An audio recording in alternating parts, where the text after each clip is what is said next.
as the sun began to set behind the towering trees. My friends and I arrived at the campsite deep in the heart of the forest. Excitement filled the air as we set up our tents and started a fire for the night. It was supposed to be a fun and a relaxing weekend in nature.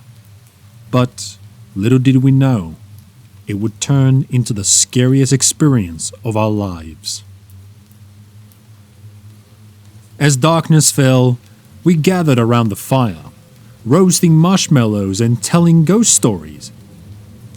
A chill crept up my spine as I listened to the eeriness of the forest at night. The rustling of leaves and the hooting of owls echoed through the trees, but I shrugged it off, trying to convince myself that it was all just my imagination. As the night went on, the noises became louder and more frequent, causing uneasiness to settle in my gut.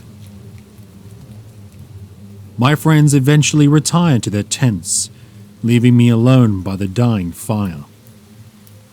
I sat there for a while, gazing into the darkness, the flickering flames being the only source of light.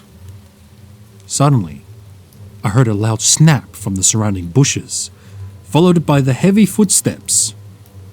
My heart pounded in my chest as I clutched my flashlight and shining it towards the direction of the noise. At first, I saw nothing but the swaying treetops. But then, I caught a glimpse of something, or someone, darting behind a nearby tree. I let out a shaky breath, trying to convince myself that it was just an animal. But as a cold breeze swept through the campsite, I couldn't shake off the feeling that we were being watched. I quickly retreated to my tent, zipping it tightly. The darkness inside enclosed me, making it hard for me to fall asleep. Every little noise made me jump, and I couldn't stop the anxious thoughts from flooding from my mind. As I lay there, shivering and wide awake, I couldn't help but wonder if this was a good idea after all. The next morning, my friends and I gathered around the campfire, trying to brush off the events of the previous night as nothing more than an overreactive imagination.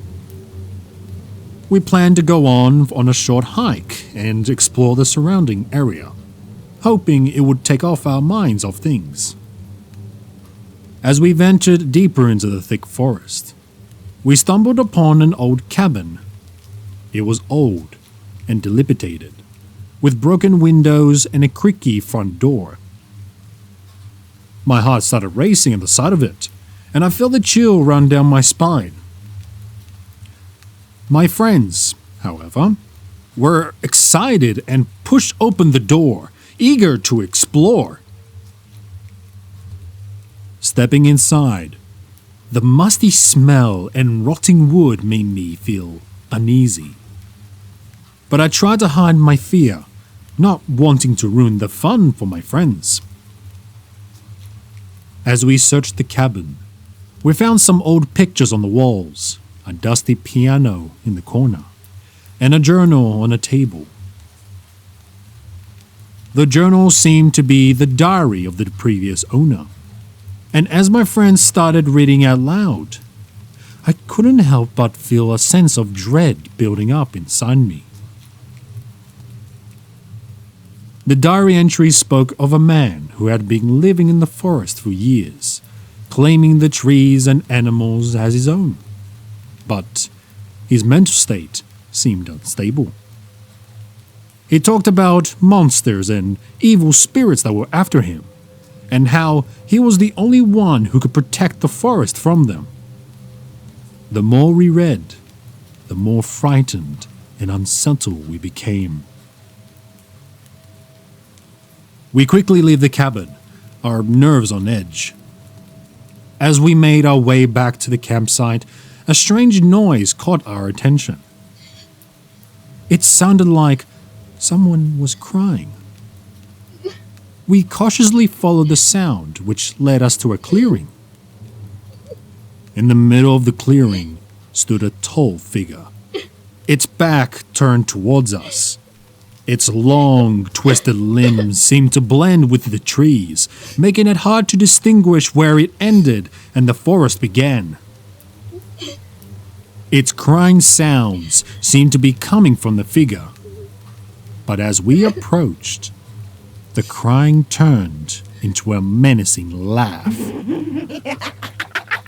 Fear swept through me as my friends and I stood frozen in place, unsure what to do. As the figure turned towards us, I let out a blood-curdling scream. Its face was deformed and contorted, with piercing red eyes that seemed to stare right through us. Without a second thought, we turned and ran back to the campsite, not even daring to look back. As we reached the safety of our tents, we can still hear the creature's eerie laughter echoing through the forest. We spent the rest of the day huddled inside, too afraid to leave. Our phones had no signal. We were completely cut off from the outside world. That night, as our fire burned low and our nerves were on the edge, we heard heavy footsteps circling our campsite. We were too terrified to even peek outside, knowing that the creature was lurking in the darkness. It felt like hours before the noises finally stopped, and we were able to get some sleep. The next morning, we quickly packed up our things, desperate to leave the forest behind and never look back. As we made our way back to civilization, we couldn't help but reflect on the terrifying events of our camping trip. We may never know for sure what we encountered in that terrifying forest, but one thing was certain. We were lucky to make it out alive. And one thing was for sure. I would never go camping in the forest again.